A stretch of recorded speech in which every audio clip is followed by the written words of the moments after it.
برادران اسلام، اللہ تعالیٰ کا یہ بہت بڑا انعام ہے کہ ہمیں سب سے افضل دین اسلام عطا فرمایا۔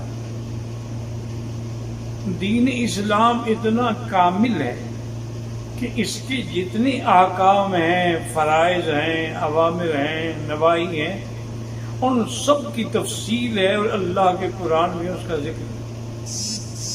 اور اگر بعض چیزوں کا اجمال ہے تو اس کی تفصیل جو ہے وہ سرکار دو عالم صلی اللہ علیہ وسلم کی زبان مبارک سے۔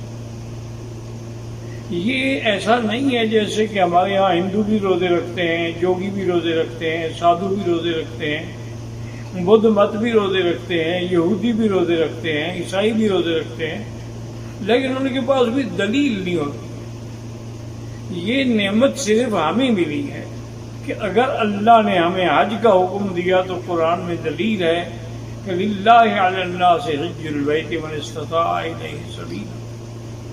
اسی طرح دلیل ہے کہ وَأَذِّن فِي النَّاسِ بِالْحَجِّ يَأْتُوكَ رِجَالًا وَعَلَىٰ كُلِّ ضَامِرٍ مِّن كُلِّ فَجٍّ عَمِيقٍ۔ اگر اللہ نے طواف کا مسئلہ ہے تو طواف کے لیے بھی قرآن میں حکم ہے کہ وَلْيَطَّوَّفُوا بِالْبَيْتِ الْعَتِيقِ وَإِذْ بَوَّأْنَا لِإِبْرَاهِيمَ مَكَانَ الْبَيْتِ أَلَّا تُشْرِكْ بِي شَيْئًا۔ اگر ہم صفا مروہ دوڑتے ہیں تو قرآن میں دلیل ہے کہ ان الصفا والمروہ من شعائر اللہ فمن حج البیت او اعتمر فلا جناح علیہ ان یطوف بہما۔ اور اگر ہم عرفات جاتے ہیں تو قرآن میں دلیل ہے کہ لا جناح علیکم ان تبتغوا فضلا من ربکم فاذا افضتم من عرفات۔ اگر ہم مزدلفہ آتے ہیں تو قرآن میں حکم ہے کہ واذکروا اللہ عند المشعر الحرام۔ اگر اس کے بعد ہم مینا آتے ہیں، مزدلفہ آتے ہیں، تو اس کے لیے بھی قرآن کا حکم ہے کہ اللہ نے قسمیں کھائی ہیں کہ والفجر ولیال عشر والشفع والوتر۔ اسی طرح اللہ نے فرمایا ومن تعجل فی یومین فلا اثم علیہ ومن تأخر فلا اثم علیہ لمن اتقى۔ تو اسی لیے آپ روزے کو دیکھ لیں کہ اگر روزے کے بارے میں آپ کو دیکھیں گے تو قرآن میں پہلا حکم تو یہ آیا کہ اللہ نے آپ کو روزہ فرض کیا۔ اب روزے فرض ہوئے ایک مہینے کے لیے، اب ہمیں نہیں پتا کہ بھئی وہ ایک مہینہ کون سا ہے، تو اللہ نے اس کا باقاعدہ نام لیا شہر رمضان الذی انزل فیہ القرآن ھدی للناس وبینات من الہدی والفرقان۔ بھئی اب روزہ کیسے شروع ہوگا؟ فرمایا فمن شہد منکم الشہر، جس کو چاند نظر آ جائے یا چند لوگ دیکھ کے گواہی دے دیں تو اس کو روزہ رکھنا ہوگا۔ تو یہاں شہود ضروری ہے، وجود قمر ضروری نہیں ہوتا، کیونکہ ہم چاند کے پجاری نہیں ہیں، نہ ہم کسی سورج کے پجاری ہیں کہ جب تک ہمیں وہ چاند نہ ملے ہم اس وقت روزہ نہ رکھیں اور دوربین لے کے اور ہوائی جہاز پہ بیٹھ کے ہم ڈھونڈنے کے لیے نکل پڑیں۔ نہیں، اللہ نے اتنا آسان کر دیا ہے کہ ومن شہد منکم الشہر، اور میرے آقا نے آسان کر دیا کہ صوموا لرؤیتکم وافطروا لرؤیتکم، دیکھ کے روزہ رکھو اور دیکھ کے عید کرو، بات ختم ہو گئی۔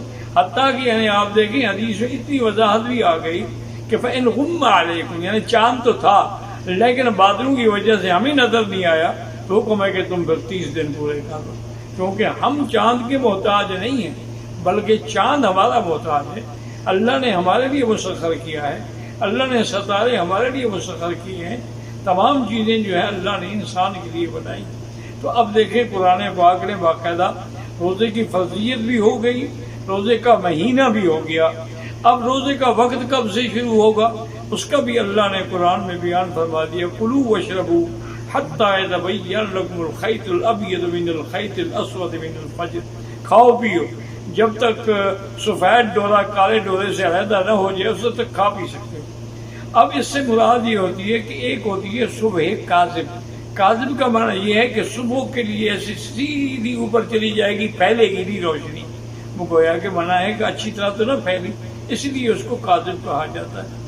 اور اس کے بعد اگر ایک روشنی نکلے گی جو پھیلنا شروع ہوگی وہ صبح صادق، تو صبح کاذب نہیں بلکہ جب صبح صادق ہو تو تم اس وقت کھانا پینا، پانی پینا، میاں بیوی کا ملنا، سب چیزیں جو ہیں وہ حرام ہو گئی۔ ایک صحابی نے یہ آج کل لوگ کہتے ہیں کہ ہم قرآن خود سمجھ لیں گے، ہم پروفیسر ہیں، ہم علامہ ہیں، قرآن اس وقت تک سمجھ نہیں آتا جب تک قرآن والے نہ سمجھائیں۔ ایک صحابی نے 2 دھاگے لے لیے، ایک کالا لے لیا، ایک سفید لے لیا، اس کو سرانے کے نیچے رکھ لیا اور صبح ساری کے وقت کھاتا رہا، دیکھتا رہا، کھاتا رہا، دیکھتا رہا۔ وہ تو سمجھ نہیں کر بعد دن چڑھ گیا، روشنی ہو گئی۔ اب صحابہ نے حضور کو بتلایا، حضور نے بلایا، فرمایا کیا کیا تم نے؟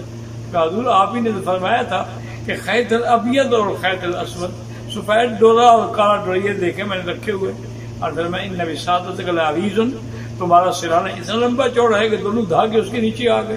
میں کہا حضور یہ سامنے تو ہے، اور میں اللہ کے بندے اس سے مراد صبح کاذب اور صبح صادق ہے، اس سے مراد تیرے دھاگے نہیں ہیں کہ تم نیچے رکھ کے دھاگے دیکھتے رہو کہ کالے اور سفید میں فرق ہوتا ہے تو ٹھیک ہے، نہیں فرق ہوتا تو ابھی رات باقی ہے۔ اللہ نے ہمیں یہ بھی بتلا دی۔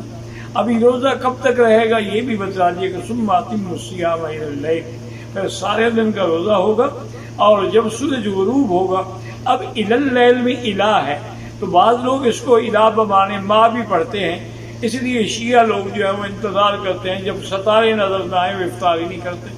وہ کہتے ہیں جی رات کا کچھ حصہ آئے گا تو ہم افطار کریں گے۔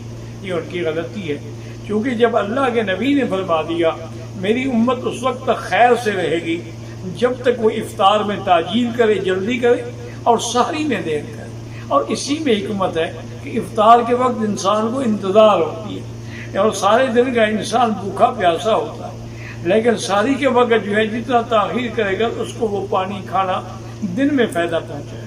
اور سحری کے بارے میں بھی حضور سے پوچھا گیا، آپ نے فرمایا غذا مبارک، سحری ایک بڑی مبارک غذا ہے، چاہے کچھ بھی ہو، کھجور کا ایک دانہ کھا لیں، پانی کا ایک بوند پی لیں۔